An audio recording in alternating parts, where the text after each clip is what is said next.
Live. Everywhere. On netrootsradio.com.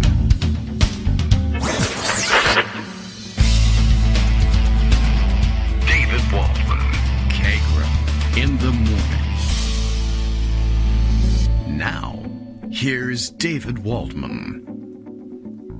Hey, good morning, everybody. How you doing? It is Thursday, August 25th, 2022. Time for another birthday. Yeah, that's right. I forgot. I thought I'd tell you that ahead of time. It's the big birthday week. I did mention it here.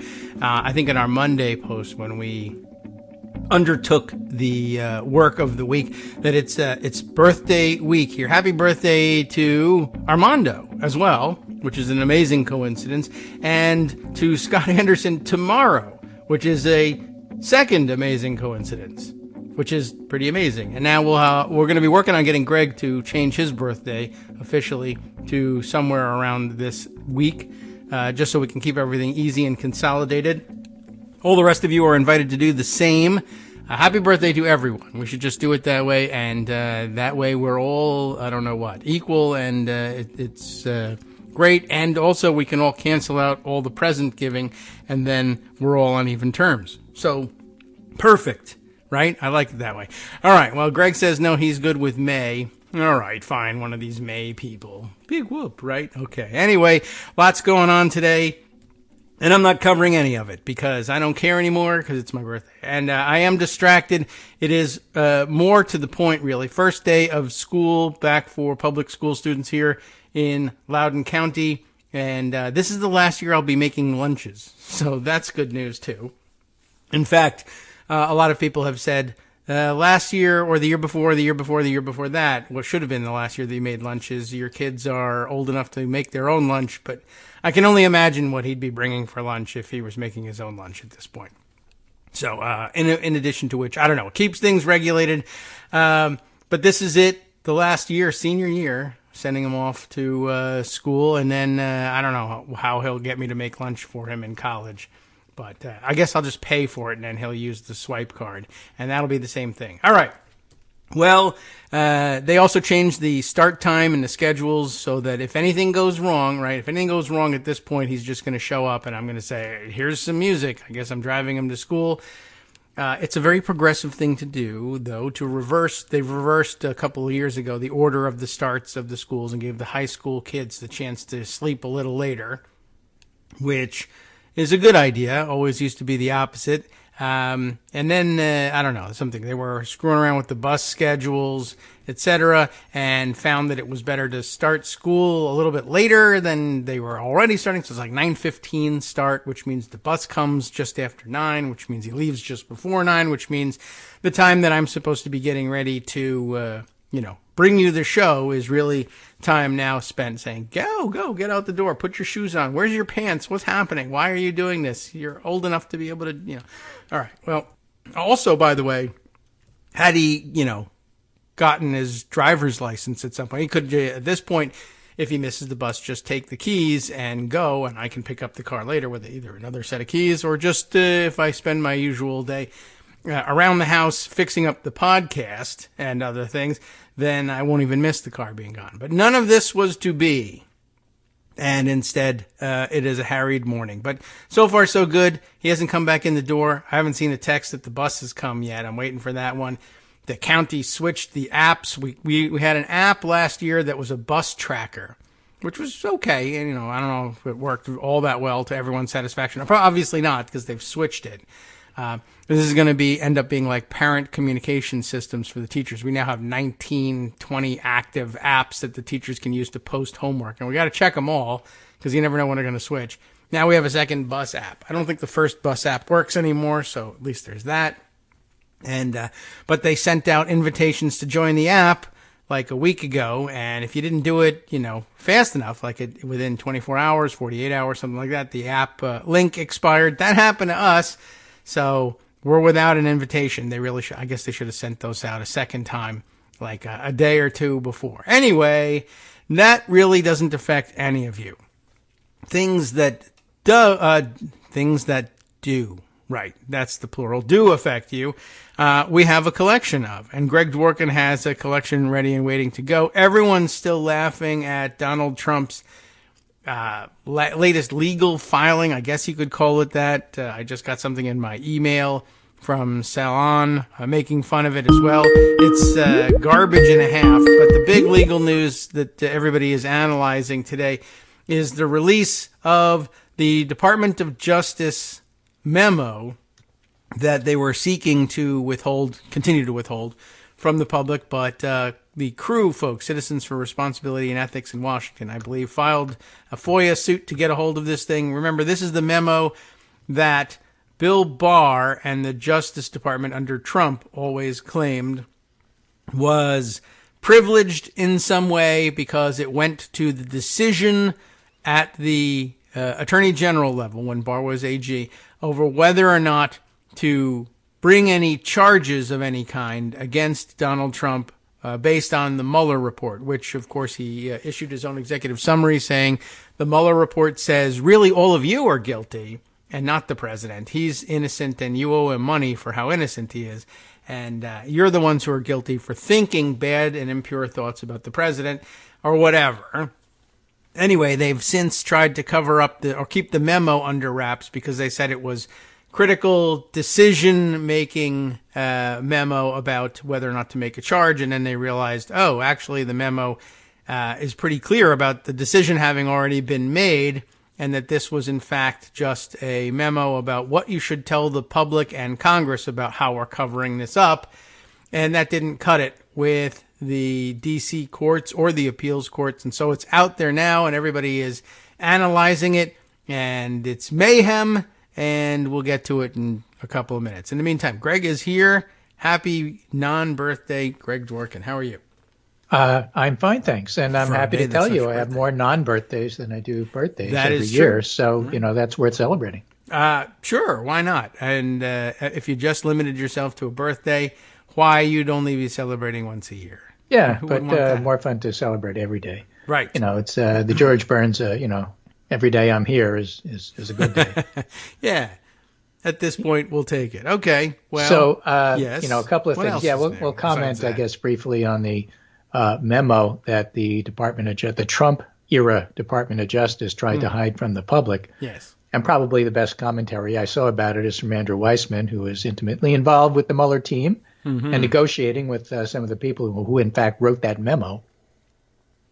And his take on it basically is, look, what this shows is that Barr and his minions clearly knew that if you read the Mueller report, it could be construed as saying obstruction played a role here.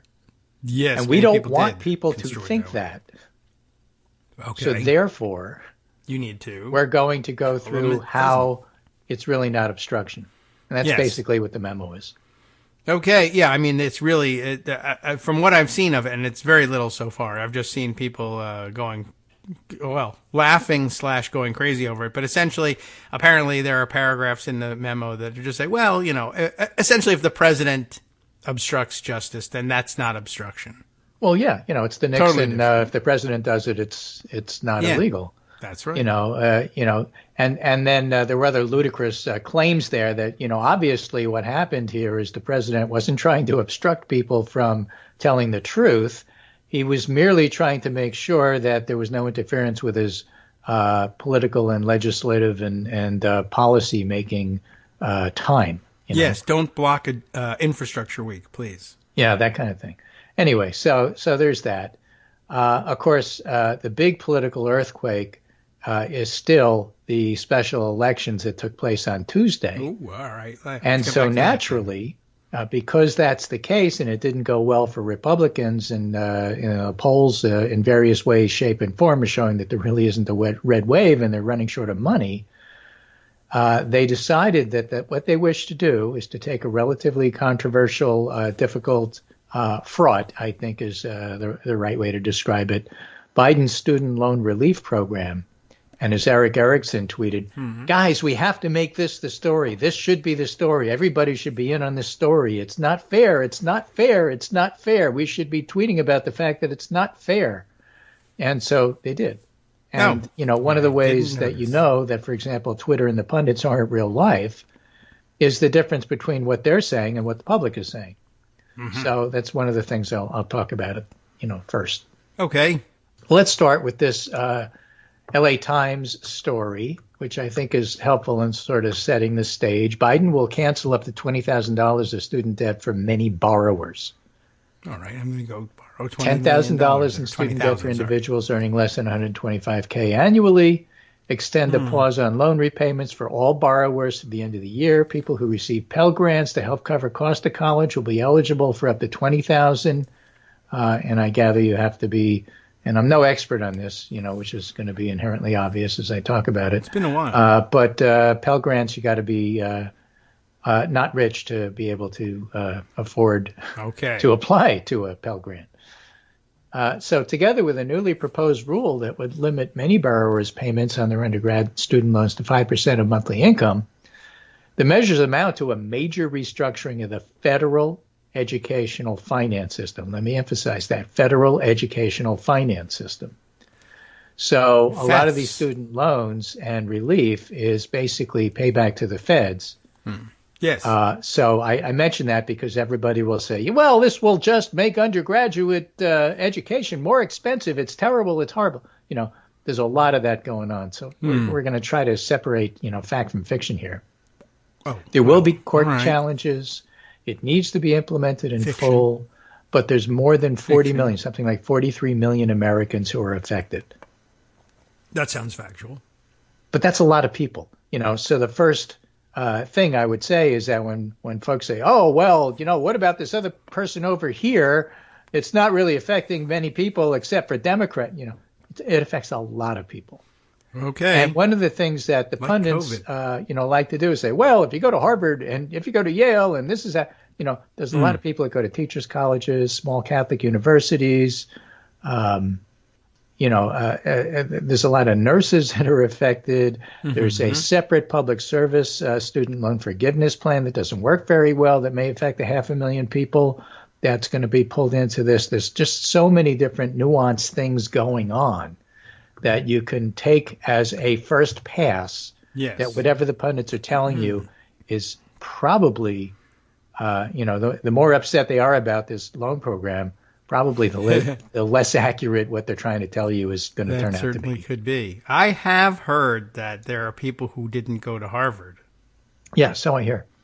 And interestingly, I was discussing this a little bit with Jonathan Adler, who's one of my Twitter friends, very conservative libertarian lawyer type, actually academic lawyer. So, he knows something about colleges and how they're paid for. And he was saying, this is just going to make college more expensive. And I said, well, you probably don't know any, actual nurses and teachers. You should go talk to people them, with loans. Not from the mountain. So we were having a back and forth about that. Yeah. And Corinne McConney, who's a political scientist, tweeted, if somebody could just scrape today's discourse, because she follows me, and so I think she was following this discussion. And it was, respectful, just, heated. And turn it into measurements of social class. That'd be great because it seems pretty data rich out there today. And Seth Maskett, who's also a political scientist, followed that up with saying, it'd be helpful if everybody tweeting could also list their parents' income and education levels. But I think they kind of did already. Yes, and for many of the people involved in the debate, they had to list that, by the way, and turn that information over to the federal government in order to get loans in the first place. Yeah. So it's just a snapshot of how, these things are taken. Interestingly, I have a snapshot I sent to you of my local paper, along with the New York Times. These are the two papers that appear on my breakfast table for me to have coffee with because I still I'm old and I like the feel of newsprint in my hands, even though I read everything online anyway. Yes. So the New York Times says Biden to forgive as much as $20,000 in student loans, targeted relief for millions of borrowers after pressure from progressives.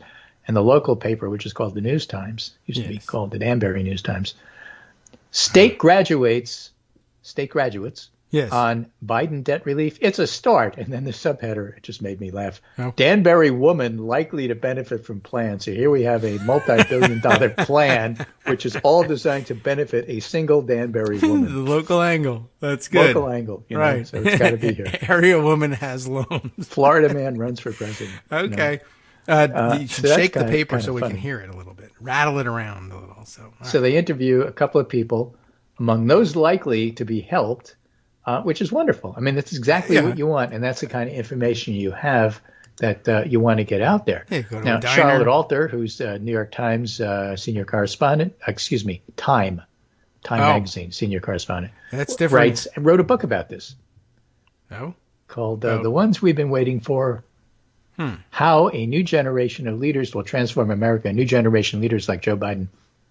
But she writes, Gen X, Millennials, and Gen Z are carrying the financial burden for educational costs that the state carried for earlier generations. Yes. In fact, NPR had a piece about this too on their news this morning as I was making coffee just before we read coming on the something show. like this a In while Colorado, state funding for education dropped 70% between 1980 and 2011. In South Carolina, it dropped 66%. Arizona, 62%. Students picked up the tab. So in other words, if your state colleges are being less funded by the state, tuition's going to go up. Yes. If tuition goes up, it's permission structure for the privates to also up tuition because that's their competition.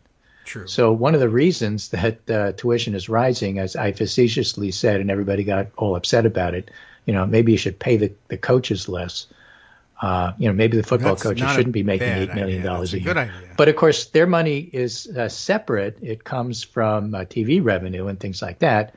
But at the same time, Give it money's to me. fungible, so that doesn't, really bother me too much to say stuff like that. And besides, it's not going to happen because upset alumni won't make it happen. That's not the reason that colleges are expensive. The reason colleges are expensive is because state colleges are expensive. Yes. Well, that's the key point, and I think an excellent one. We've in the past read, I think, just some interesting and well-written tweet threads and maybe an article or two about that.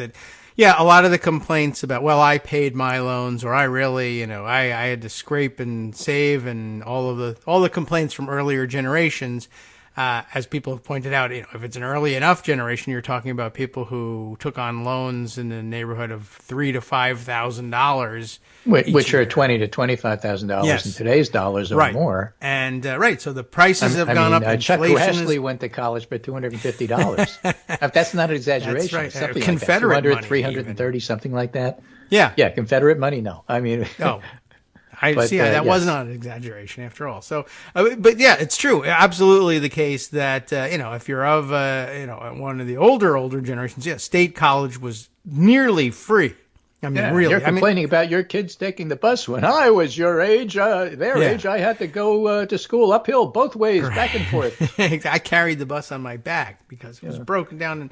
And school was, at the time, I'm sure it felt like, gosh, I've got to get $250 together. And I'm sure it was not all that easy for a younger person back in the day. But school has, the costs of college have skyrocketed enormously. And now people not going to Harvard, believe it or not, there are a few people who don't go there.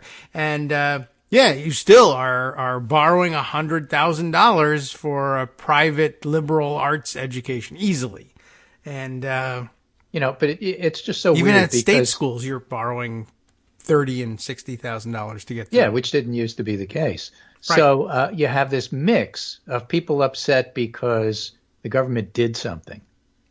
You have people upset because 43 million folks are going to be helped by this. Yeah, and they don't want them helped.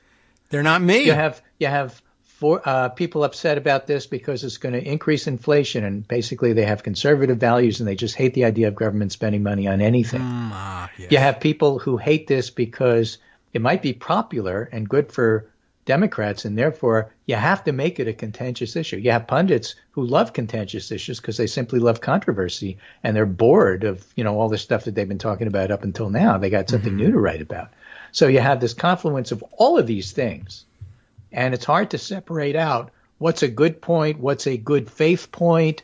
What are you really talking about here? Dismiss it all. Alexander Petri has a great column on it, though. Okay. Stop improving things right now. Everybody must suffer as I did, which is the headline. Right. It's disgusting. It's awful. I've just received word that life is getting marginally better for some people, and I'm white hot with fury. Yes. That was Eric Erickson's approach, I think. Even the this is Amish, the like worst the rest thing of that us could possibly happen. I didn't suffer and strive and work my fingers to the bones. Anybody else could have a life that doesn't involve suffering and striving and working of fingers to the bone. I demand to see only bones and no fingers. Well put. Right? Every time anybody's life improves at all, I personally am insulted. Yes, even though that's supposed to be the American dream, I believe we call that. Right. It's just so weird. I'm not opposed to this student loan forgiveness program because I fear it won't ease the suffering of millions. I'm opposed to it because I fear it will. Yeah.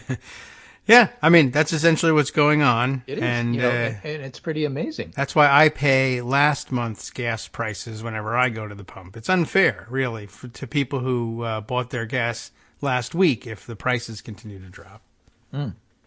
So that's why, I go back to the local angle. I found a Danbury woman who'd be helped by this. But people will, in fact, be helped by this. And that's part of the deal. And no, it's not going to make college cheaper. You know what would make college cheaper? I mean, as an aside, I threw that thing in somewhat facetiously about the coaches not getting paid as much. It's not why colleges cost so much. Anyway, but, of course, on Twitter, it was, you don't know the difference between a magazine and therefore you're unserious and you can't really discuss this. You're disqualified. I guarantee they've made a mistake. Go on, yes. Fine. Right. The fact of the matter is it's a big deal to a lot of people. And here is a piece in, of all places, The Hill, Changing America, Shared Destiny, Shared Responsibility. That's their, for whatever reason, they're vertical. They're separate piece. But the title of this one is Most Americans Support Student Loan Forgiveness Poll Finds President Biden on Wednesday announced his administration's forgiving up to $10,000 in federal student loan, $20,000 for Pell Grant. And a recent national poll conducted by progressive think tank Data for Progress found 60% of 1,425 respondents agreed the federal government should eliminate all or some student loan debt for every borrower. It found more than half of past student loan borrowers and voters who never borrowed student loans believe some or all student debt should be eliminated.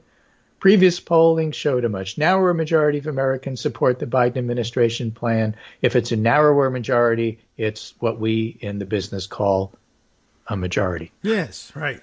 What do they call that's the same joke, an education joke, right? The person who graduates last in their class in medical school. It's called a doctor. Yeah. But you don't have to call them. You can call somebody else if you wish. That's true. I mean, if you talk to them, you should address them as doctor. That's true. But you should probably be saying, get out of my way, doctor. I need to talk to that doctor. But that might be good. You never know. Yeah. It depends what they do. I graduated last on purpose to make a point. Yeah. Anyway, 60% agreed the federal government should eliminate all or some debt compared to 34% who said they shouldn't forgive the loans, 6% who said they didn't know. And I don't know. Margin of error plus or minus 3 percentage points, an online poll, just so you know. That doesn't mean that the poll is incorrect, but most polls show that for the most part it's popular. When you actually talk to people, you find out it's popular. I really have little patience, sympathy but no patience for the people who say it's not enough, we should have done more. It's exactly the same discussion we had with the IRA and Build Back Better and everything. Everything that's ever passed could have been more. Oh, but I see. Yes. You have to compromise if you want anything passed at all. And the point is, when you step back, at the bigger picture here, this is a promise Biden made to the people who voted for him. He at least partially kept that promise. That's important.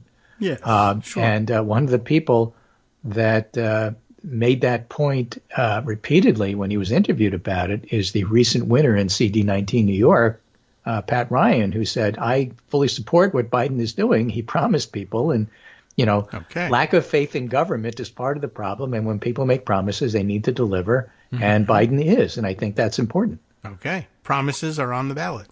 Promises are on the ballot, but a bunch of other things are too. And so, again, I think that, if the pundits want to say, well, this is the issue that's going to change everything around, I don't think so. Okay. Abortion in the Supreme Court, yes. Uvalde, where they just fired that guy, and he's no longer the school police the school police chief. Right. Good. Took like forever, 3 months, but there it is. Yeah, that matters. And Pat Ryan talked about that too, and said that's also on the ballot, and that's important. Student loan stuff. It's going to be important to some people. It's not going to be important to other people. People are going to have mixed feelings about it, partially because it's a really complicated topic and subject. And debt relief for students isn't going to fix the problem that colleges cost too much, but that would take an investment of money. And the same conservatives that don't want to see people helped also don't want to spend any money to, help state colleges so that tuitions come down overall. Yeah, well, that's not likely to happen. But in the meantime, it does free up a lot of people who were, say, stuck in bad jobs or getting nowhere even if they had a good job. And, they might be able to do good things like, I don't know, maybe they will be able to afford both a house and avocado toast at some point. I'm just saying, everybody affected by this, the 43 million, they're not all, upper middle class white guys who went to Harvard and now are having trouble trying to pick which law firm they work for. Yes, right. Not likely to be the case in most instances, as most people did not go to Harvard. So, once again, there's a lot of people out there who've done a lot of different things. It's just, it's really fascinating. And that's why I found the political scientists saying, the class basis for the pundits commenting about this would be fascinating if we could only get that data. And Seth Maskett saying, I'm looking at their comments. I think we already have that data. Yeah, quite honestly, that data is very often in their Twitter profile as well. Yeah. So pretty good. One of the things about people who go to Harvard, they do let you know that. Right. Is this going to be a lasting issue that's going to be the issue that we take right into the full? I don't think so. I'd be really interested to see whether it's 24 hours, 48, or 72. I don't think it's going to be much more than that. Right. The folks who want to see more, yeah. The folks who it's important to, yeah. But in general, the general public, I don't know. Yeah, well, okay, we'll see how long it lasts, and in the meantime, plenty of other things going on, not any of them taking any money off of my monthly bills, yargle wargle, but I'll find something, I'm sure. Hi, it's me, David Waldman, the same guy who was just talking to you a second ago. Our Patreon subscription drive is still going strong, with over 175 monthly donors who help keep us on the air. If we've helped keep you going during the pandemic, why not return the favor and help us keep going so we can all be together for the next disaster? Patreon.com, Patreon.com, makes it easy to make secure, recurring monthly contributions to support our show. Patreon.com/KagroX gets you straight to our donation page. Maybe you'd like to thank us for keeping you sane during the Trump era. Maybe you're looking forward to in-depth explanations of what's going on in the Biden administration. Whatever it is that keeps you listening, we need your help to keep bringing it to you. And hey, if you happen to prefer using PayPal or even the Square Cash app, we're up and running with those options too. Thanks again, everyone, for all your support. We literally could not do this without you.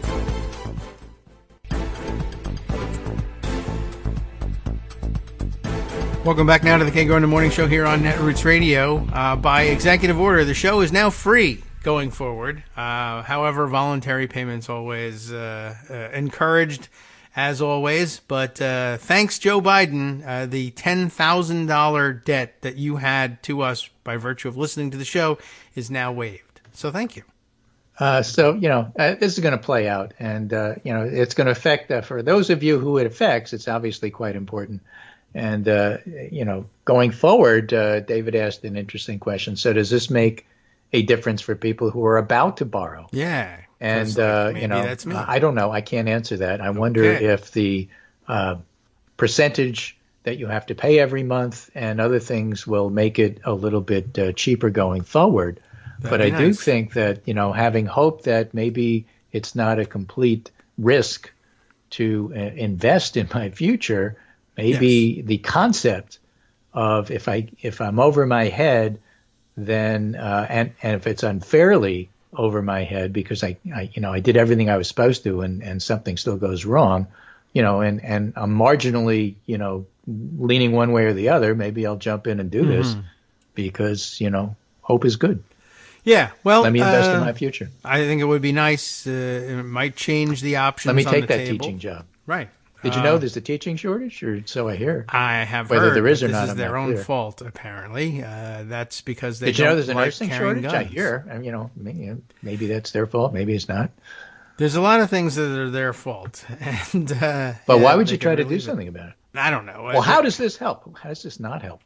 If it helps, there's an awful lot of instances where people will be resentful because they didn't get help when I'm sure they could have used it. That's true. I mean, all it is a commentary on that, maybe we did a bad job electing leaders at the time. When I see this generational split too, well, how come, where was my bailout? That was another interesting thing. It brought me back to the early Tea Party days when the angry conservatives used to go on TV and scream, "Where's my bailout?" And now here's the bailout. And then they're now angry about people getting bailouts. And I don't really understand how that happened. And except that perhaps they were older and they had their loans and now their loans are paid off. And so they say, "Where's my bailout?" And then the answer came from the government and the bailout was again for somebody else and not them. But maybe, and I do think this is generational, and as they were pointing out, that's most likely. People who would be done with their loans would be like Gen X and up. Maybe a few millennials are getting close to finishing with some of the larger loans, and maybe smaller loans are already paid off. But as we see all the polling, I hear the discussion about it, and sometimes you have to scratch your head and say, "What are you talking about?" I heard Mike Barnacle on Morning Joe this morning. What are you talking about? Say, what about the UPS guy with a couple of kids who goes to college and paid off all of his loans? What are you going to say to him? And I'm thinking, what about the UPS guy who couldn't pay off the loans and is saddled with debt? And by the way, he's really worried about the fact that he's dying in his truck because there's no air conditioning. What about that guy? That's true, too. I mean, it's not like every UPS guy who had a couple of kids go to college easily paid off their debt.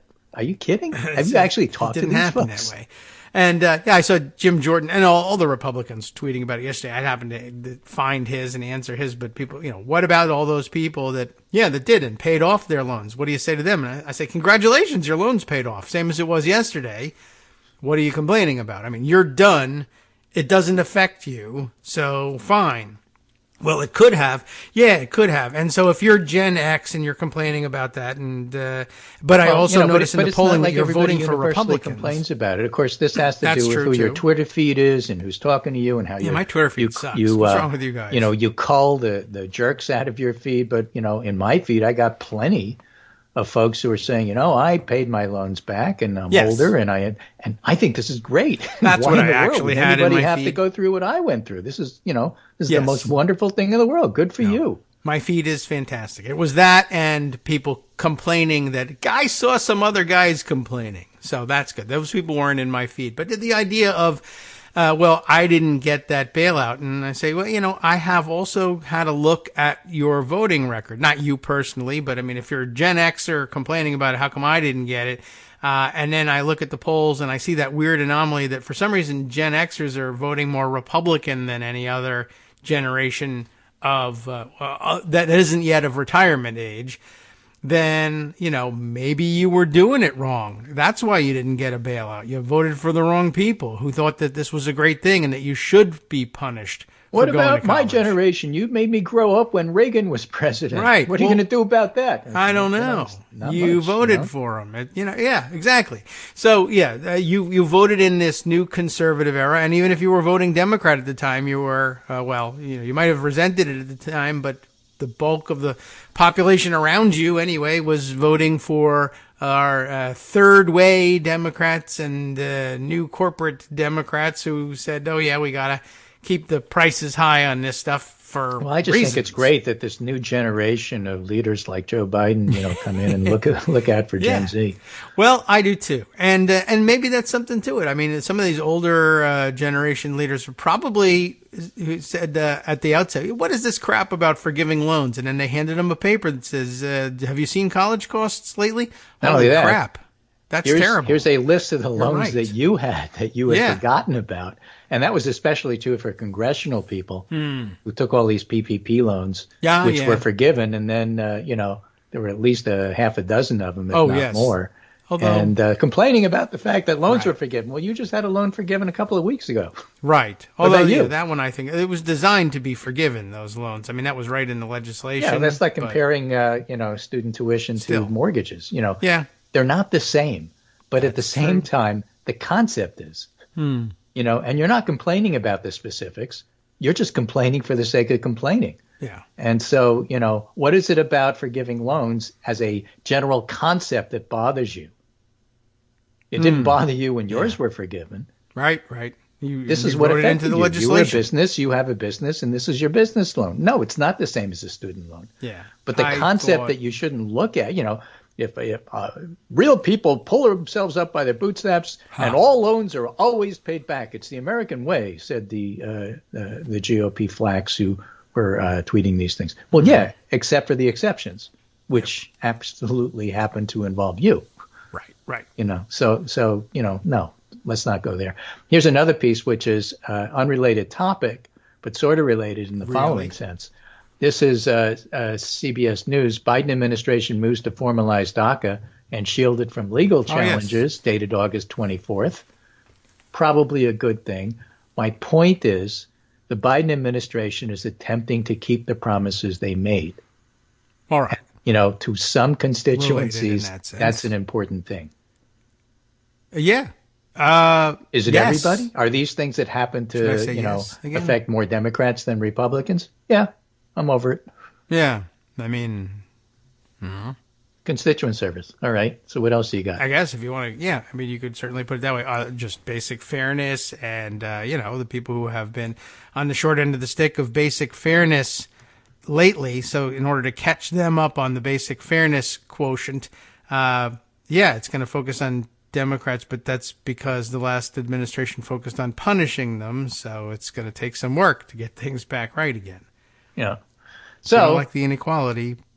The inequality thing, sure. I mean, if you're going to start out with an uneven playing field, then you're going to have to tilt the playing field if you're going to try to rectify it. And that's going to appear unfair to those who it's tilted against, given the fact that the entire world was tilted toward them for so many years in so many ways. Enjoyed all of that before. Or maybe you're young. This is the same discussion. I get it. I understand it. And it's not like people objecting to what Biden did have no grounds for objection. There's plenty that's controversial. It's a difficult topic. You can't address everything. There's going to be unforeseen consequences. That's all true. It's not a reason not to do it. Right. And it's been done. So, in your face. So where do things stand? This is Huffington Post, a couple or two articles by Jonathan Cohen, part of the Jonathan Corner here. We just saw a stunning special election result. What could it mean for November? It's a long way to November, but the Supreme Court ruling on abortion is already upending the typical midterm dynamic. We've talked about this, but here it is. Pat Ryan will hold that seat for only a few months because of the current iteration of the 19th will disappear in November when the latest round of redistricting takes effect. That makes Tuesday's victory largely a symbolic one, but it's a pretty important symbol. All right. 19th covers a swath of mostly suburban and rural country in Hudson Valley and Catskills, north of New York, south of Albany. Classic bellwether, having voted narrowly for Trump in 2016 and then narrowly for Biden in 2020, more narrowly. And along the way, it sent a Republican to Congress in 2016, elected a Democrat 2 years later as part of the 2018 blue wave, who's now, lieutenant governor, which is why the seat was open.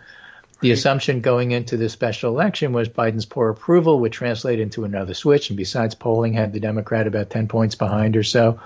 More recent polling had him about 3 or 4 points behind, but still behind. Even internal Democratic polling had him 3 points behind. All right. And Ryan made abortion rights almost the primary focus of his campaign, while the Republican did the usual Republican crime and inflation. And besides, Biden's unpopular, and Ryan still beat him, and that's why everybody's shaking their head.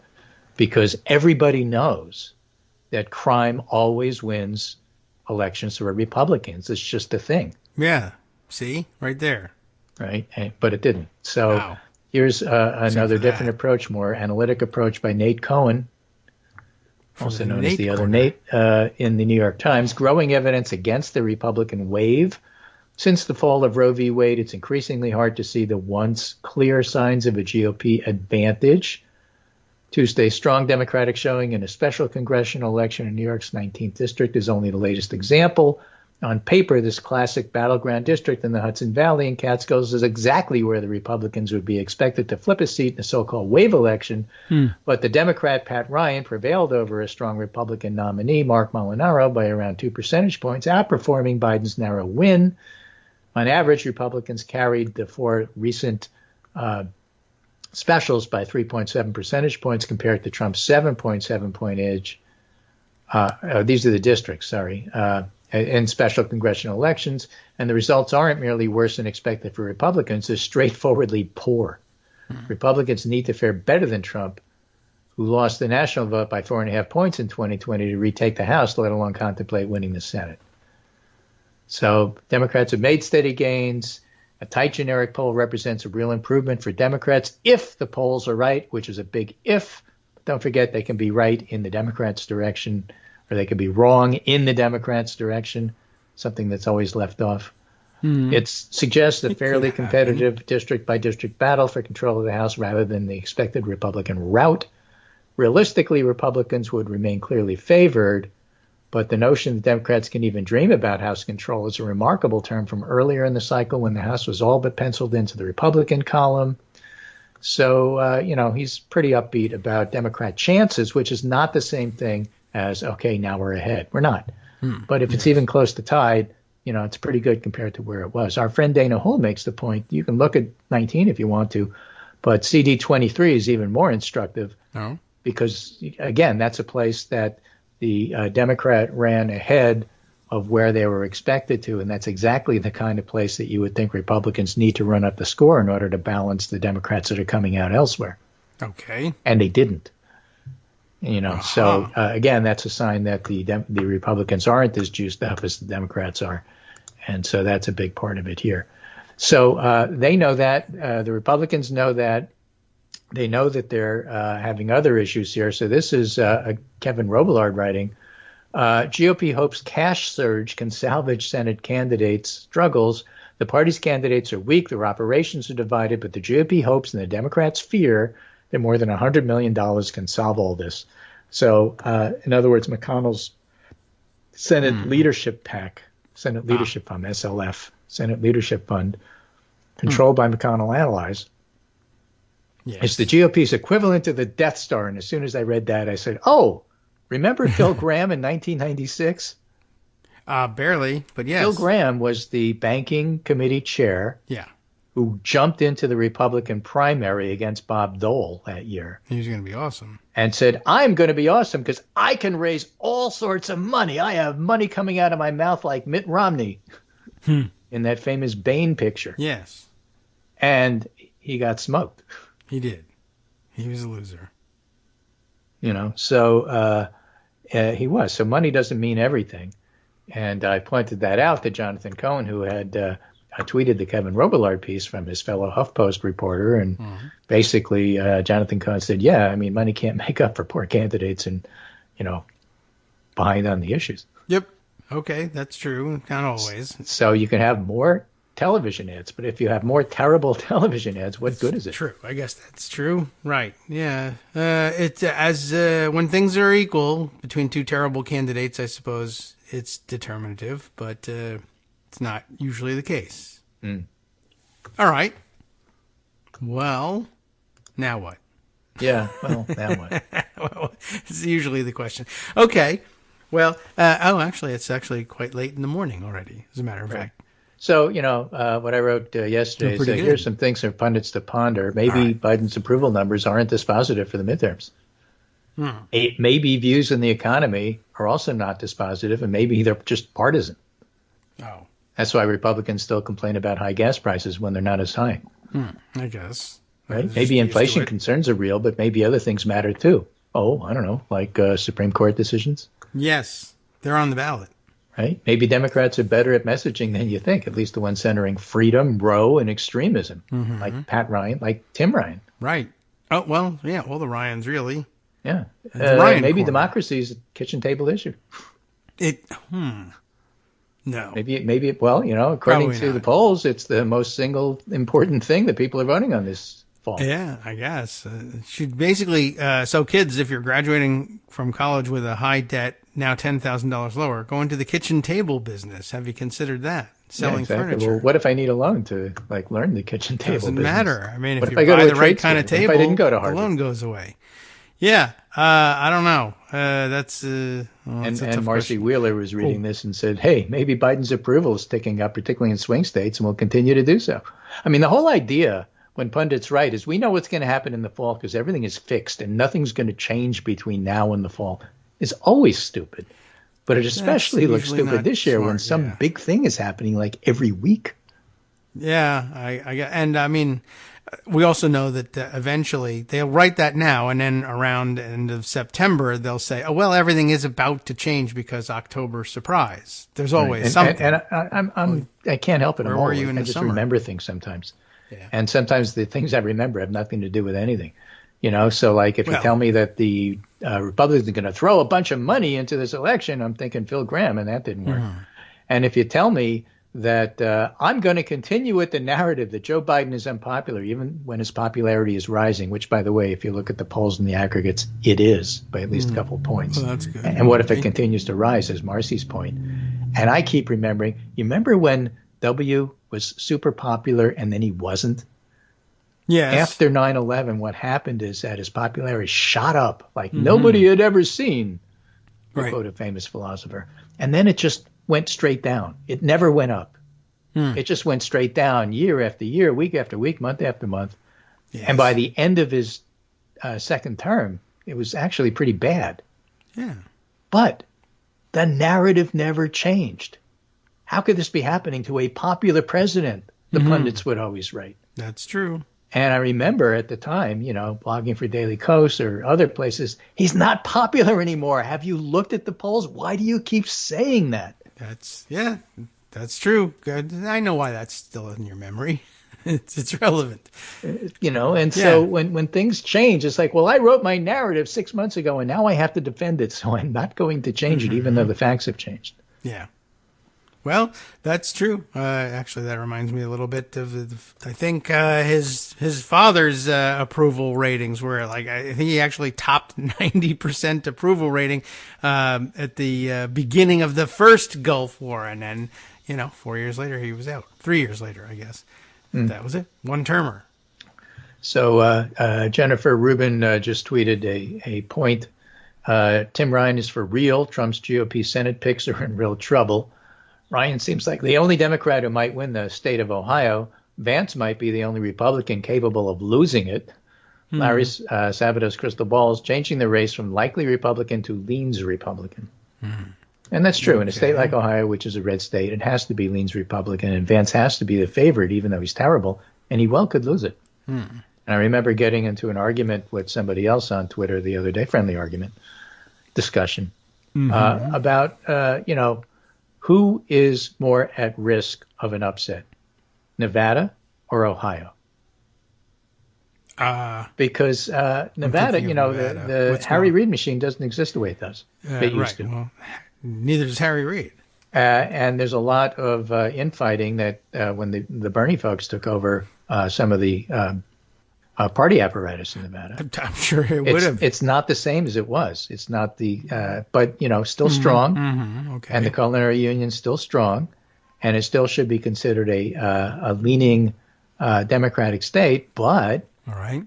John Ralston, the Nevada guru, has pointed out that registration is tending Republican, and nothing should be taken for granted.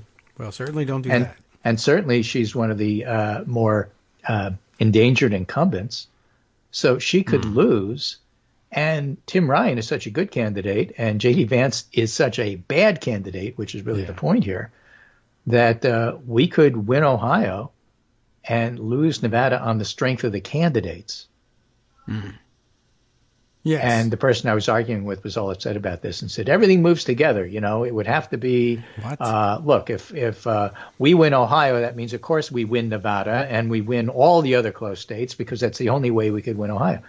And Dana Hull, again, our friend Dana Hull and I were arguing, well, that's not necessarily true. Candidates actually matter. And you could lose a race you should win, and you can win a race you should lose based on who the candidates are. Yeah. And I would add, look at CD19 just now. Okay. Right. And that wasn't even, they didn't have, it wasn't things a terrible move together as a whole, problem but either. in particular, you can have one thing happen or another thing happen in two different states that go against everything goes together simply because candidates actually do matter, and they could make a difference in a close race. That's right. And everybody knows everything goes together and that all politics is local. Yeah. So there pretty you much. go. Pretty much will anything you need can come out of one of those two statements, I guess. So, all right, it will confirm your priors somehow. We'll find you a pithy statement that does that.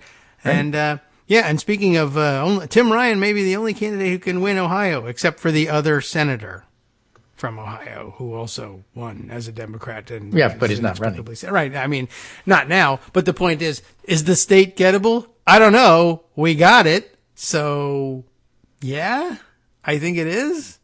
But it probably depends on having the right candidate. Okay. And the polls say what? It sounds like you might have the right candidate.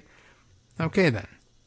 So, now I think I know the narrative that should be going forward. I'm not seeing it. I'm wondering where it is. Why are you not repeating it? But I don't know. If you can win that state with the right candidate, because we already have, and you're trying to do it again, and it looks like the polls say you have the right candidate, and that the other guys have the worst possible candidate, maybe we should be seeing a narrative sometime soon. I mean, well, you can only talk about two or three things at once. I guess so, right. And really, it would be unfair to all the other candidates who didn't get that narrative if we just suddenly granted it to Tim Ryan, don't you think? So, all right. Well, at any rate, what we learned today, everybody went to Harvard. Congratulations, everyone. And it was free. And that's socialism. Right. And now I'm sad. So anyway, that's the roundup for today. I think there's going to be quite a bit of discussion about this student loan stuff because it's good fodder for discussion. Sure. But is this one of the bigger factors in the November race? I don't think so. Hope not. I mean, maybe I hope it is because I think probably after I think a little more bit of people thinking like about it than not, and then that's it's probably going to be a net not all that much. There will be a lot of people, and I think a lot of the people who are angry about it are going to find, if anything, over the next couple of weeks, I suppose when they go to their regular complaint diner, somebody at the next table who they know and like will say, actually, I mean, I get the thing. I hate Biden just as much as you, but, I do like $10,000, so I'm going to do it. I'm going to take it. Yeah. I mean, there's not going to be any people waiting in line to give it back out of moral objection. Anyway, that's what I got for today. Okay, that seems like a good number of things, or at least the right amount of time spent on the number of things that you were willing to share with us today. So thank you. I appreciate it. And I will add this one last thing because I still think it's the biggest story of the summer. No. This is Ron Brownstein Now you bring up looking at biggest Echelon Insights. Okay. And he says, polling by Republican firm Echelon Insights shows again the GOP's Trump dilemma. 58% of all voters say if Trump had classified documents, it should disqualify him from running again, but only 22% of Republicans agree. And 2/3 say a search makes it more important to back him. The base rallies, in other words, as the center recoils. Mm-hmm. So, again, several things to take out of this. If only 22% of Republicans agree with the idea that if Trump had classified documents should disqualify him from running, that to me says 22% of Republicans are not going to back him because he had classified documents. Yeah, well, if they're telling the truth about how they feel, yes. Right? So if that's the case, that's a big chunk of Republican voters that won't do it, which makes Trump a loser. Only 22 will back. And I think that's really the thing to focus on. The fact that the rest of the Republicans are totally 100% behind him is true, and you could write stories about that, but I don't think they're that important. It's not telling us something we don't already know. Mm-hmm. The point is the people who don't. And so I think they're the ones that are worth focusing on, not the folks in the diner who, still back him no matter what, especially if you're going to ask me about it, you Eastern liberal reporter. Yeah. And by the way, I'm taking your license plate. I see it's an out-of-state license plate. I might follow you when you leave. A little creepy. All right. Well, that does happen out there, and so the Good things lesson happen is too. rent I mean, a local there's plenty car. of folks who are awfully helpful. Yes. When you need them, and that's happened to me multiple times. But at the same time, the whole fixation on people who are totally devoted to Trump is true. Thank you. We know. What else? Okay. Yeah. Nothing. What else? Nothing. That's all there is for some of them. Well, go write something different. Okay. Anyway, that's it for me. Very And, good. Yeah, it's the end of Thank the hour, you. and you're on your own. Okay. Any word whether the bus actually got to where it was supposed yes, I did get my text when the bus arrived. The bus seemed to have arrived we about want 10 updates. minutes I mean, late. we don't know these things unless you tell us. Yeah, well, that's the news. And this is I think, routine first day problems. I think just about every year. The bus has been about 10 minutes late. Always. Well, the on bus day driver one. has to get his routine He doesn't know where he's down, going and yet. kids are always late. Right. And the bus driver's ever so slightly forgiving that first day, but never from that point onward. Right. So the kid who thought he made the bus because he just made it on the first day, you're 10 Yes. minutes late on the second day. Just, let them know. Okay. And pro tip. That's true. That's the way it usually is. And, tomorrow he'll be arguing on his way out the door. I don't really have to go now. The bus No, the bus doesn't come until until 10 minutes from that. There it is, and it ain't waiting for you. That's right. And you're hiking to school because I got to do a show. Even if the bus driver is your neighbor, ask me how I know. Okay. Sounds like there's some deep-seated personal resentment. I'm just saying that's how it works. Not resentment, just obvious, not acceptance of the fact. You gotta would be forgive on that time, guy's loans? and that's it. You got to be on time. Okay. Well, When I was your let age, that I was be a 10 lesson minutes to you. early, even on Sundays. Right. All right. Well, I'll lecture him later about it, but it seems like everything worked out just fine. Okay. Well, we'll launch into the break. I've got a good collection of stories, and thanks for coming by. Appreciate it. Take care, and Good to I'll visit talk with to you. you on Monday. my not birthday. May your loans all be forgiven. I like that. That's a good saying and appropriate for the times. Okay. Jubilee. Yeah. And why not? We should do it every couple of years. You're going to Bible quote at me? How about Jubilee? Go look that up. I have heard of that. It's a thing I've read about. Only probably because I was probably reading about the Queen's Jubilee in England, and it's not the same. But I guess maybe way back when it might have been. Back in the days when kings did that stuff. All right. Thanks again. See you next week.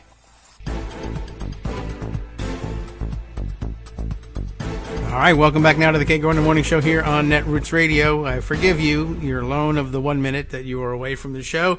I guess, I don't know, does this make a sensible segue or what? Here, let's see. Not really, but it makes a sensible segue into something else. Sheldon Whitehouse, the senator, is tweeting something he meant to be about a slightly different topic, but I suppose we could segue backwards this way, even though it takes us in a different direction than I thought I was going to go. There's a good excuse for going this direction, but he's tweeting in his second tweet in this mini thread here. Oh, maybe it's not that mini. All right, well, the second one caught my eye because it reads, in 2016, George Mason University received $10 million from the Charles Koch Foundation, plus another $20 million from an anonymous donor to rename its law school after the ultra-conservative late Supreme Court Justice Antonin Scalia, which was an odd thing that they did that. I do remember that chiefly because I went to and graduated from the George Mason University School of Law, which is what it was known as at that point. And I knew it was a conservative place when I went in, and that was actually of some interest that I, did that. Not chiefly for that purpose, but I thought, oh, how interesting, because even then I was pretty clearly Democratic leaning, and in fact, I was working on the Hill as an aide for a Democratic member of the House, so it was of some concern, but of bigger concern, by the way, just to show you the continuity of the topic, was the cost of going to law school. And as a Virginia resident at the time, the cost of going to law school at George Mason University was well within reach, or considerably better anyway than, I shouldn't say well within reach, because it came with a tremendous amount of student loans, which took a great deal of time to pay off. That is true. But it was less than, say, Harvard. Not that Harvard was having anything to do with me at the time. But you get the idea. Anyway, I thought it was of interest. He's talking about it. Sheldon Whitehouse is talking about it in the context of large gifts, in some cases from anonymous donors, to do weird conservative things, which will segue into something else. But I'm talking about it in terms of, well, one, it's a state school, and $30 million in gifts, of course, could, in fact, translate into keeping, tuition costs down. That's true. But essentially, his point wasn't. He's pointing to, or including a link in the story, which is really, examining the phenomenon from the perspective of there's a weird thing going on here, like selling naming rights to a law school, which is not frequently done. You sell the naming rights occasionally to the football stadium or something like that, but not always to the law school itself. Also, you wonder about people who would be so, I guess if you really just have that much money, giving away $10 million and even $20 million from time to time is just not a big deal to you. And so you do something like that and say, I really had warm feelings for Antonin Scalia, and so I would just like to do this thing for him and his family, and it's worth $20 million to you to do. But it is a little bit weird. And as they point out here, the article he's including is from The Intercept. Law school sells naming rights to secretive Antonin Scalia fan. That's kind of a weird thing. Now, at any rate, it still cost me some $60,000 in loans to get through law school, which I undertook while working on Capitol Hill, which is where people are notoriously underpaid, and it was considerably worse in those days. But I mean, essentially a $60,000 in debt to get through law school for somebody who was not yet earning $30,000 a year. But I figured it was an investment in my future. And, then you could, in fact, graduate and go on. And all the examples that were being given yesterday of, some rich lawyer who's, bucking to make partner at some big law firm wants $10,000 in loan forgiveness. Well, what about people who went to law school? And okay, granted, it wasn't Harvard, but it was a law school that you thought was so awesome that you should give them $20 million out of your pocket. And what happened? Where's my big partnership? I don't have it. Now, I didn't pursue the practice of law. I went in a different direction. That's true. But the $60,000 stayed on my tab. So it had to be gotten rid of. And that was not easy. And I wish it had been. And the fact that it wasn't doesn't, I don't know. I'm just one of those people, I guess. One of the ones that Greg's talking about is on the Twitter feed saying, if somebody else doesn't struggle, that's not so bad. That might even be good. They might do something great that they weren't otherwise able to do because of this extra $10,000 on their back. Anyway, Sheldon Whitehouse is actually talking about it for a slightly different reason, which is something that Rebecca Romans brought up and suggested as a topic, given that in the news today, and what brings Sheldon Whitehouse around to this, is that somebody who was originally anonymous but has since been identified as the name of what? Is it Barry? B-A-R-R-E? Does he say Barry or Bar? I don't know what that means. Seed? S-E-I-D? I don't know who the guy is. Apparently he's got a lot of money.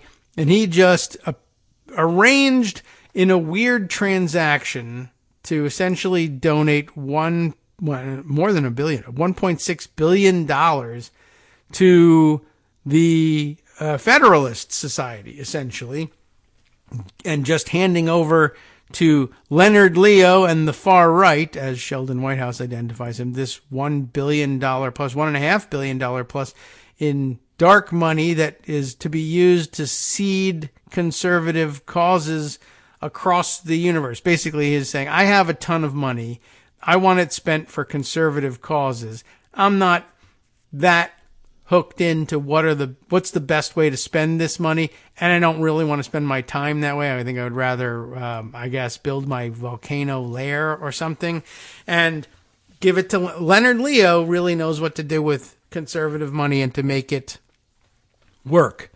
The Federalist Society, by most accounts, has been extraordinarily successful in its mission to remake the federal judiciary. I mean, I think everybody kind of agrees. Even Tim Ryan will agree. Even who was the other guy that just won again, and the other Ryan that we were just talking about, who said that Roe was on the ballot. And by the way, I'm also reminded, since I'm reading the various comments that came in, that the signs didn't literally say Roe is on the ballot. They said choice is on the ballot. That's what they meant, though, of course, by choice was that Roe. And Roe is fewer letters. They could have gone with that, but choice, everybody understands. So, okay. Just so long as you all know that it actually didn't say Roe on the sign. And anyway, so yeah, this enormous gift being handed over to the people who engineered the takeover of the Supreme Court by lunatics, and it only, it bodes not well. We'll say that. So Sheldon Whitehouse tweeting here, this isn't the first time that this guy, Barry Seed, or however he says it, the mega donor who just handed Leonard Leo and the far right more than $1 billion in dark money artillery, has used his fortune to push a far right agenda behind the scenes. And here is a thread, and I guess it must turn out in somebody's reporting, even if not in this Intercept article, that I guess he's the $20 million anonymous donor, along with the Koch Foundation, that arranged for renaming the George Mason University's School of Law. And he goes on to say, GMU admitted that their anonymous donor arranged this donation after approaching none other than Leonard Leo. But that wasn't the whole story. Students, faculty, and alumni were rightfully concerned about giving far-right billionaires control over their university. They pressed GMU for answers about what strings were attached to these donations and who exactly this mystery donor was.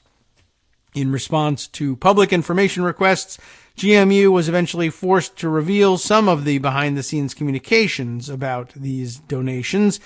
It turns out that the Kochs, Leo, and Leo's, quote, anonymous donor wanted a lot more than just a name change. They sought to influence faculty hiring and get the university to pump money into right-wing projects.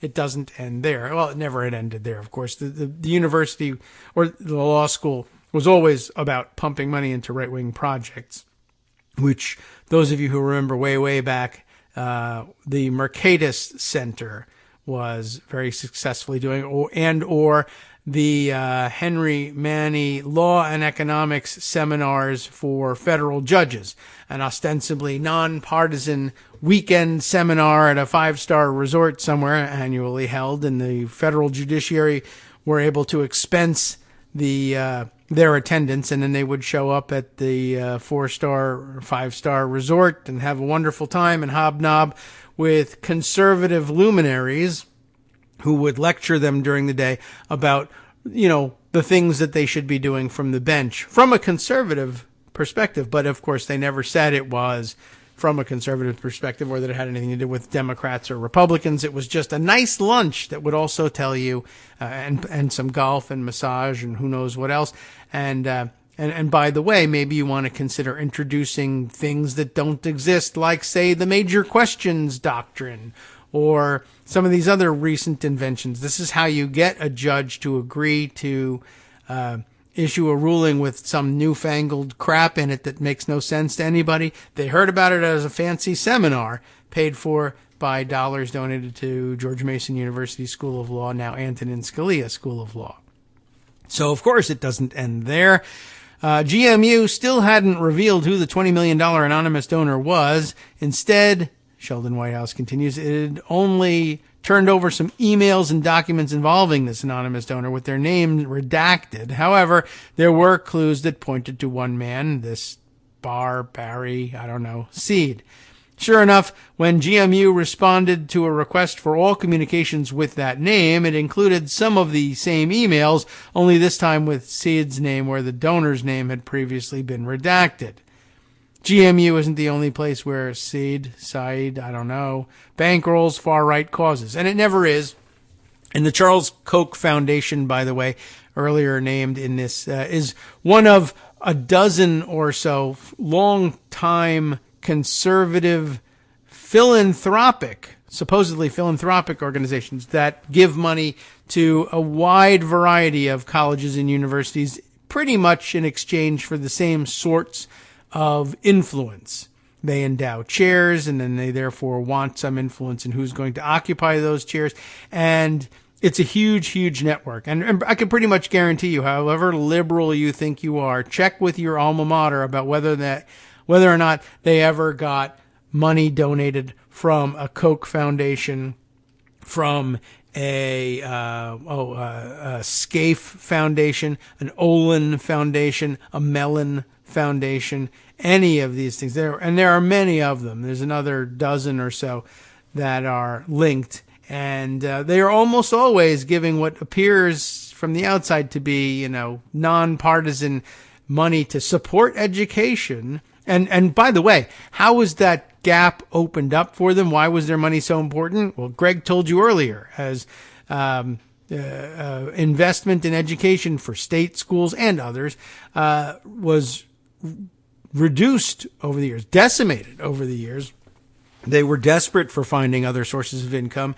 And lo and behold, the same people who pushed for the policies that stripped these institutions of their funding, that kept tuition low and therefore kept student debt low, were also showing up as the magic saviors of some of these colleges and universities in exchange for, well, who knows what.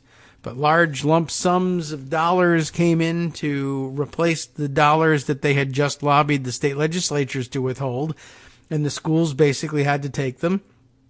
And who knows what happens from there.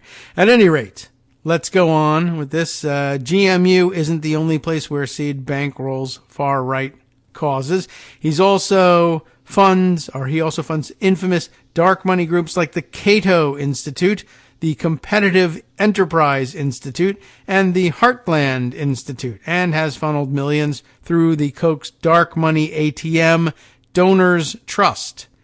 And there's a linked article here for you to enjoy on that. These are the tactics creepy billionaires use to secretly manipulate the public square and shape American life. Enough is enough. Very interesting. And, and here's a couple of other people making similar points in the comments here. Cash supports George Mason research hubs like Mercatus Center, whose research routinely shows up in papers from Koch-linked groups like Americans for Prosperity and even Republican-written legislation. Its board includes Richard Fink, an executive VP of Koch Industries, and Charles Koch himself. All true.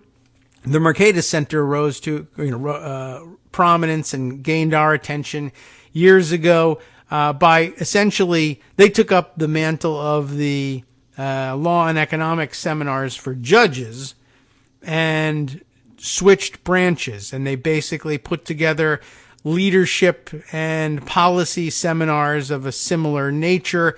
And the invitations were to the chiefs of staff and top aides to congressional leadership.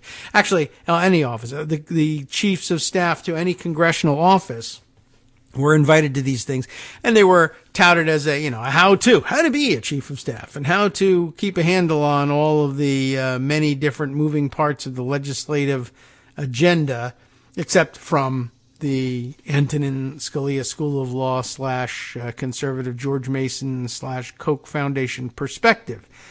And several Democrats on the Hill sent their chiefs of staff to this thing because, the Mercatus Center, what does that mean? And they said in the materials, it's nonpartisan. It wasn't, but they said that it was, and so everybody went. And there was a big pressure, had to do a big pressure campaign to educate Democrats on the Hill as to who Mercatus really was and who was funding them and what were the materials really all about. And while, we were hopeful that we could trust Democratic chiefs of staff to be able to see through the whole thing and figure out, well, this is actually not in our interest to push this, but thanks for the weekend. You never know. And so it was a big deal, and there was a lot of pushback, and people, it's just a policy thing. It's nonpartisan. And no, that's not really the case. So anyway, the history of this stuff goes way back. And Rebecca had written in and said, although I'm not certain whether she really didn't recognize the name, but asking who the F is this Leonard Leo, and it's attached to Sheldon Whitehouse's whole thread. So we were going to get around to this thread anyway at some point, but I guess is this a different version of the thread? Yeah, I guess so. The one that she's pointing to is from yesterday and reads, right-wing donors used more than $580 million in dark money to pack the Supreme Court with Republican justices and demolish legal precedent. That effort was masterminded by Leonard Leo, the same guy who's been given $1.6 billion by a single donor to use as he sees fit. We already have an idea of how this dark money will be weaponized. Leo's dark money web funds voter suppression and disinformation, bogus arguments about critical race theory, and attacks on President Biden's nominees. Expect to see a whole lot more of that now. Of course, dark money also gives Mitch McConnell his political artillery to run smear ads against Democratic Senate candidates. This is the GOP endgame. If they start slipping, if their messages aren't landing, they'll just spend more to drown out the other side. And their justices will keep gutting campaign finance laws with cases like Citizens United until there's nothing left to get in their way. That $1.6 billion is already flowing to a shadowy network of nonprofits where it's buying ads, bulldozing candidates, and reshaping our country. It will change what you see and hear about American politics for years to come. You just won't know who's behind it. I'll say it again and again. We need to pass my Disclose Act and get dark money out of our elections. It's time for regular voters to speak louder than mega donors. So, good point, always being made and always worth looking at. I know I've learned who Leonard Leo is, I guess, over the years, and I am pretty sure we have discussed him on the show at some point, but there are also definitely things stuck in pocket from years ago that are very deep dives into Leonard Leo and his background that were just too enormous to read on the air. It would be the only topic covered that day, but I'll see if we can dig them up. I don't know. We'll look around and maybe I can share them. There's definitely some things that are in the collective consciousness about Leonard Leo. That is to say, I know I have that information. Whether or not I've ever shared it, I'm not 100% sure. But I guess that time is now coming. All right. But there are other things that we need to catch up on. And, there are so many of them. Let's see. How do we segue out of this? Oh, McConnell was just recently mentioned. Yesterday I mentioned to you that Trump was attacking Elaine Chao over various things. He's still big mad about McConnell, about something. The latest round of attacks includes a call for him to be ousted as Republican leader, quote, immediately, which is always the time frame on which Donald Trump is working. Soon, 2 weeks, very soon, it's coming. Former President Trump on Wednesday called on Republicans to boot Senator Mitch McConnell from his post as Senate Majority Leader, accusing the senator of being a pawn for the Democrats. That's exactly what he is. This is being reported in The Hill, by the way, by Brad Dress, who goes on to say in a statement, Trump cited a Wednesday story from The Federalist about McConnell and his wife, Elaine Chao's alleged ties to China in calling for the senator's ouster from his longtime leadership post. Mitch McConnell is not an opposition leader. He's a pawn for the Democrats to get whatever they want, Trump said in his statement. That's the way I feel about McConnell, isn't it? He's totally on our side, right?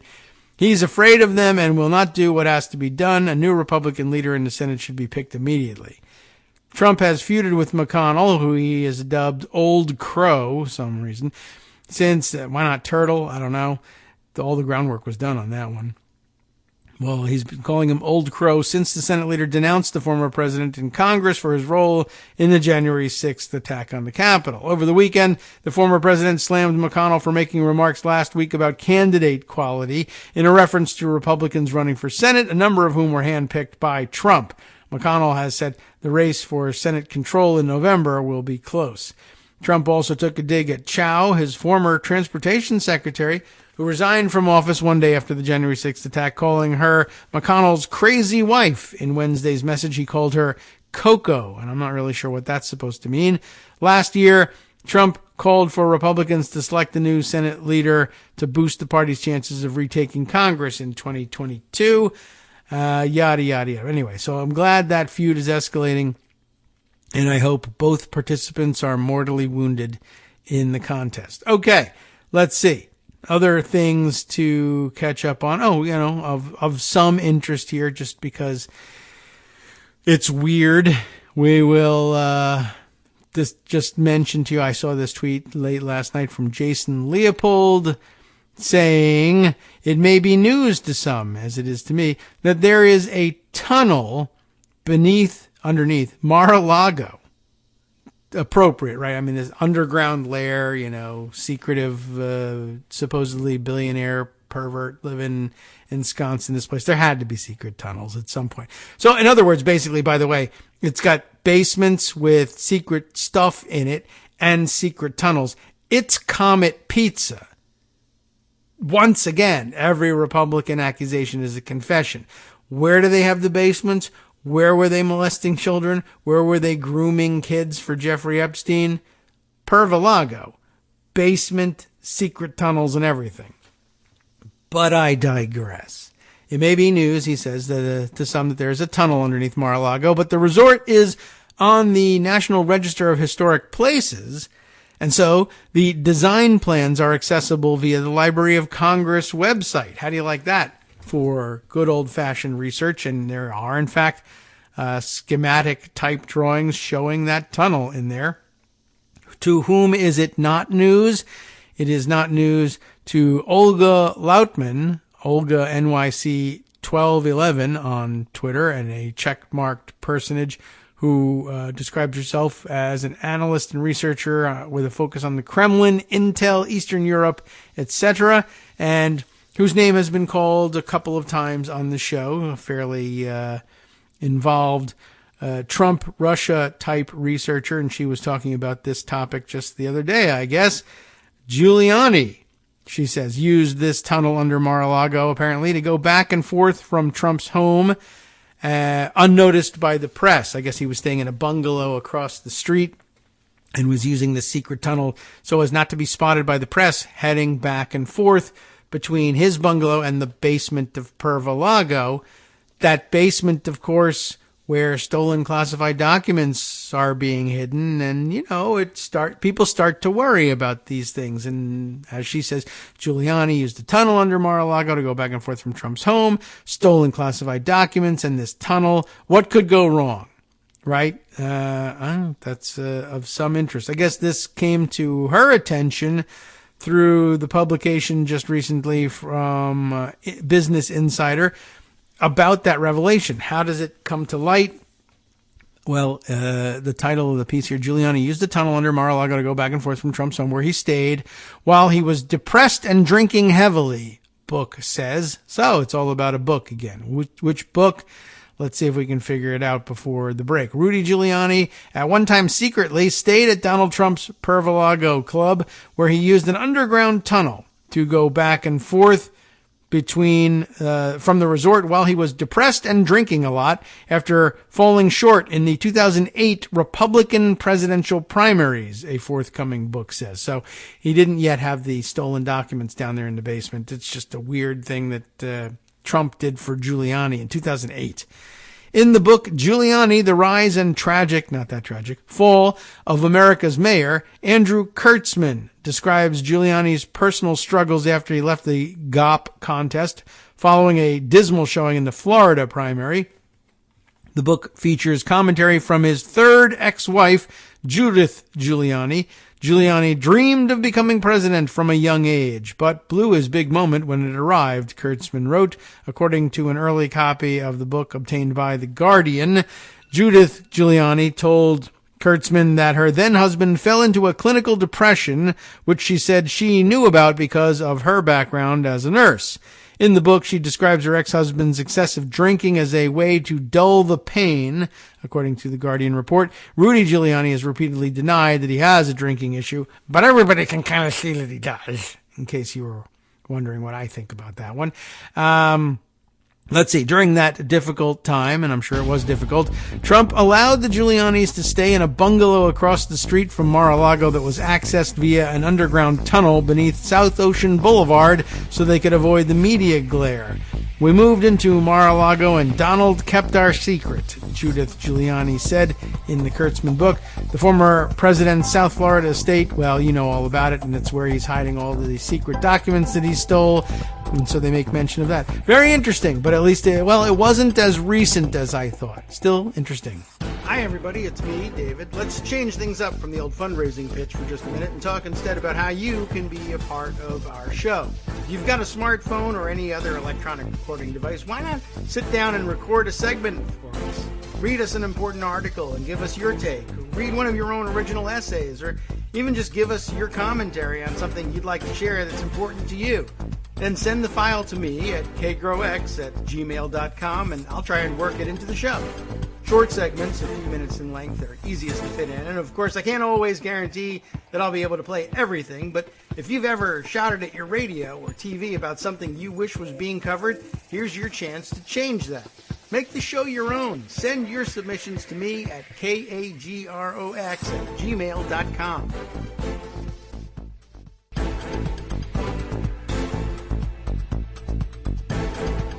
Welcome back now to the Kagro in the Morning Show here on Netroots Radio.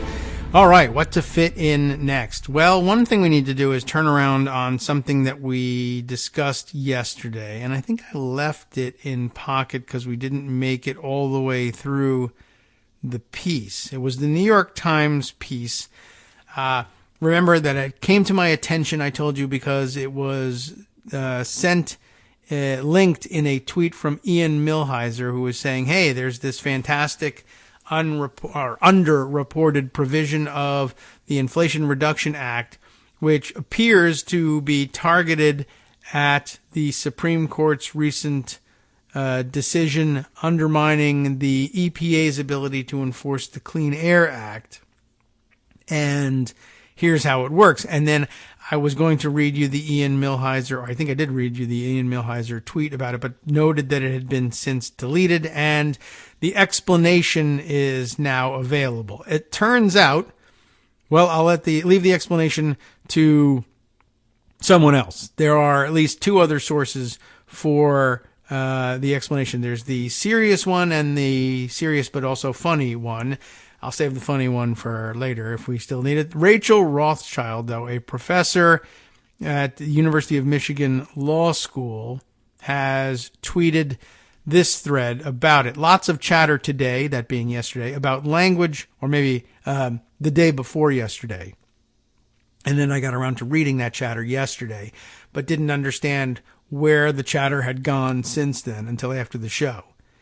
Lots of chatter today about language in the Inflation Reduction Act defining greenhouse gases as air pollutants under the Clean Air Act. While this will shore up EPA's regulatory authority, it does not, unfortunately, directly respond to the Supreme Court decision in West Virginia versus the EPA. In that case, the Supreme Court did not call into question EPA's authority to regulate greenhouse gases, not even in the specific statutory provision at issue in the case. After the decision, the EPA retained the authority to regulate greenhouse gases as air pollutants. Rather, the court held that EPA could not require states to shift away from heavily polluting coal-fired power plants to cleaner sources of energy. This type of generation shifting approach was found to be a major question that required specific authorization from Congress. The Inflation Reduction Act's new language defining greenhouse gases as air pollutants does not provide a clear statement on generation shifting that the Supreme Court said is required. Why is that important? Because generation shifting is by far the most economical, surest way for EPA to quickly cut emissions from the power sector. I think the majority's major question analysis is deeply flawed and indefensible given the facts in West Virginia versus EPA. The statute should already allow EPA to do generation shifting, and I hope that Congress will respond by stating unequivocally that the EPA has such authority. But that did not happen in the Inflation Reduction Act. At best, this language will discourage challenges to EPA's authority to regulate greenhouse gases through other Clean Air Act provisions, such as for motor vehicles. That's something, but it's not quite what's being portrayed in the media. So, okay, how about adding a little bit of a humorous twist to that? Well, for that, we'll change over to Wonkette, where Dr. Zoom takes on the topic. Hooray! Climate law protects EPA's ability to regulate carbon dioxide, CO2. But there's a catch. And the catch is that that thing that the New York Times concluded yesterday, that this was directly aimed at the Supreme Court decision and undid it, is not true.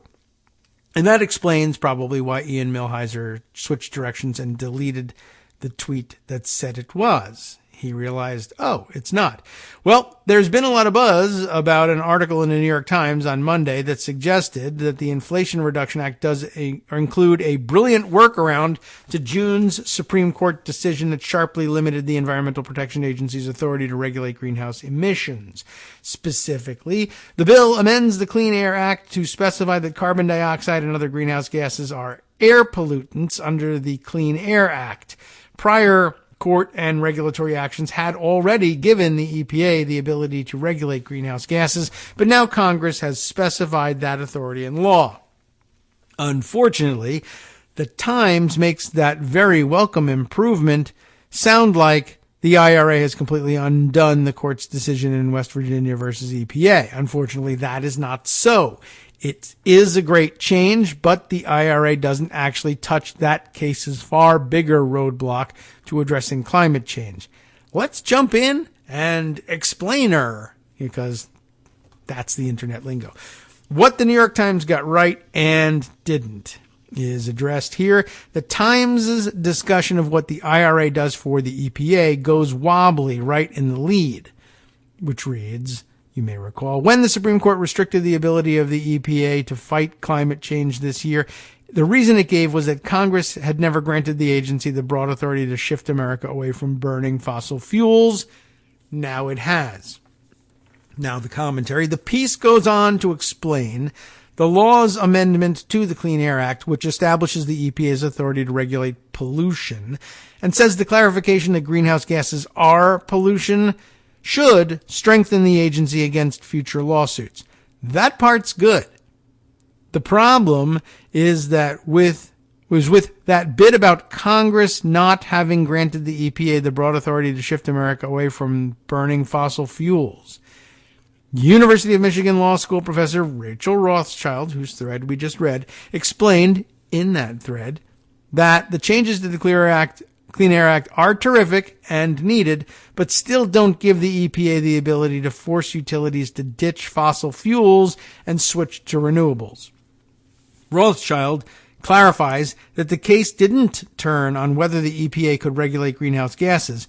Rather, she notes, as we just read, the court held that EPA could not require states to shift away from heavily polluting coal-fired power plants to cleaner sources of energy.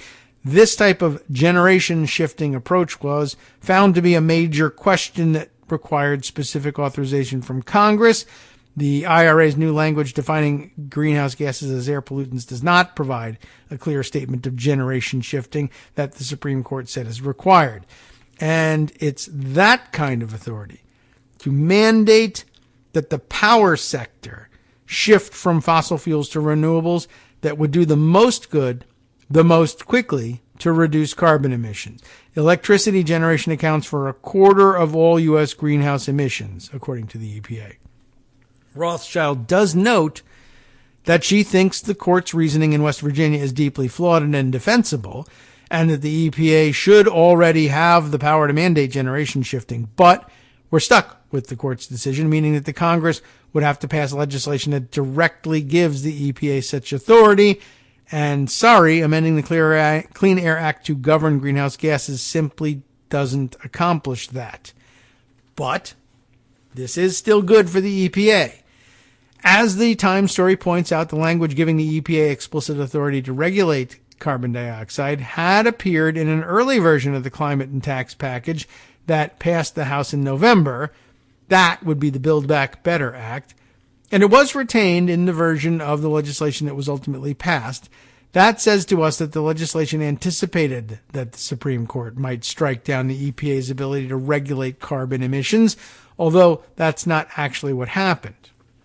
Instead, the court left in place the agency's ability to regulate individual power plants' emissions, but barred it from capping carbon dioxide emissions at a level that will force a nationwide transition away from the use of coal to generate electricity, ruling that Congress would have to explicitly order such a change. Senator Tom Carper of Delaware, who made sure the revisions made it into the IRA, touted the IRA's capacity to address a wide range of carbon emissions under the amendment to the Clean Air Act, saying the language we think makes pretty clear that greenhouse gases are pollutants under the Clean Air Act. With the new law, he added, there are no ifs, ands, or buts that Congress has told federal agencies to tackle carbon dioxide, methane, and other heat-trapping emissions from power plants, automobiles, and oil wells. Vermont Law School environmental law professor Patrick Parmenteau explains that even though the IRA won't undo the West Virginia ruling, it will nonetheless strengthen EPA's ability going forward to take stronger actions under the Clean Air Act to reduce greenhouse gases. The Act not only provides substantial increases in EPA's budget across a wide range of air pollution programs, it also, for the first time, explicitly defines greenhouse gases to include the 6 specific gases that the EPA determined in 2009 pose a risk to public health and welfare.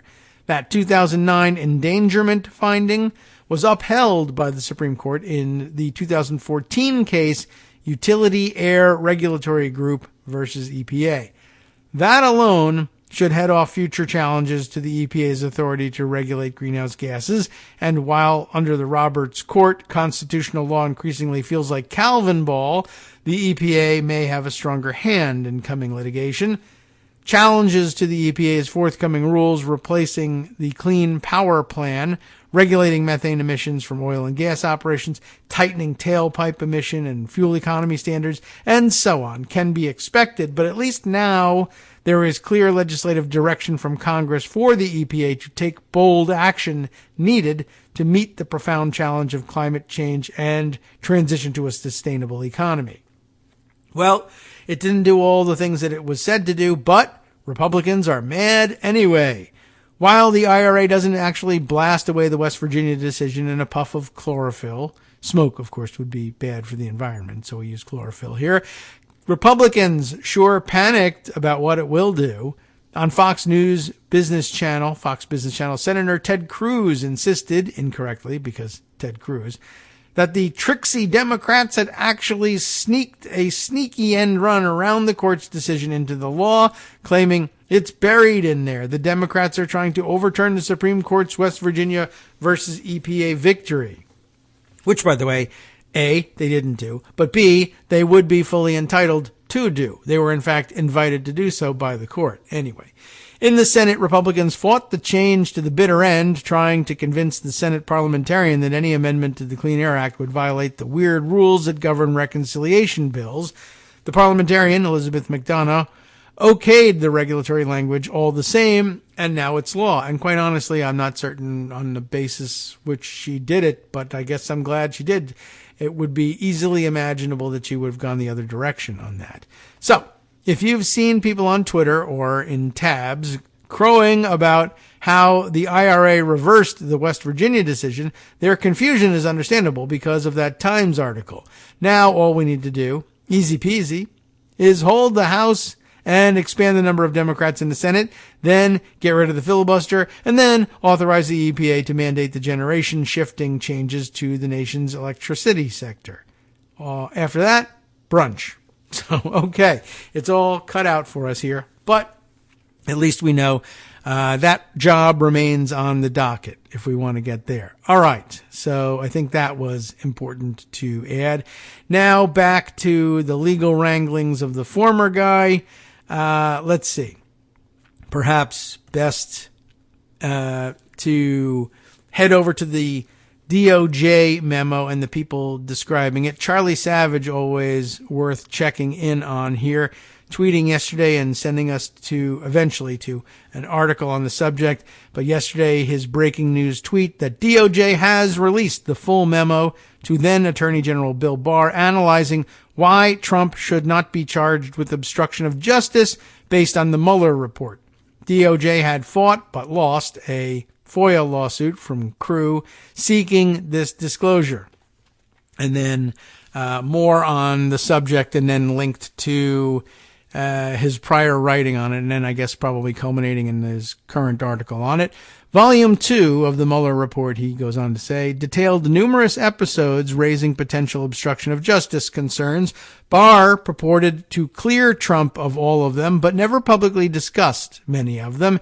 Here are some of the most important ones from the report. This, a link to his piece published in 2019, a very helpful thing, by the way, that the New York Times, I guess, does in tweeting out when you take, I don't know whether it's done for everything or it's something he adds to it, a little tag, but it puts up in the corner of the photo illustrating the piece in the tweet here, published 2019. That's very helpful, as people often retweet things that they see reporters sending around as though they had just been written, when in fact they're quite, in some cases from the archives. Now, Savage continues on to say, an overarching premise is that Mueller did not find evidence sufficient to charge Trump with conspiring with Russia, so there was no underlying crime. It does not raise the possibility that Mueller failed to get that evidence because his investigation was obstructed. That's the big problem here. The Mueller report strongly suggested that the Mueller team thought Trump dangling a pardon at Manafort to induce him not to cooperate with their investigation met the necessary elements of obstruction. The Barr memo, which reads like a defense lawyer's brief, never mentions pardon dangling and characterizes Trump as merely praising or condemning witnesses based on whether they cooperated with investigators. The memo argues for interpreting this as Trump not wanting Manafort, etc., to make up false evidence against him. It again bolsters that by characterizing Mueller's failure to obtain sufficient evidence to charge any conspiracy with Russia as meaning there was none. Another significant episode was Trump pressuring McGahn, Don McGahn, remember him, to publicly lie and write a memo for the file, falsely denying that Trump had pushed him to fire Mueller, both of which McGahn refused to do. The memo characterizes McGahn's memory of this episode as ambiguous, and since Trump denied it, says it could not be proved beyond a reasonable doubt.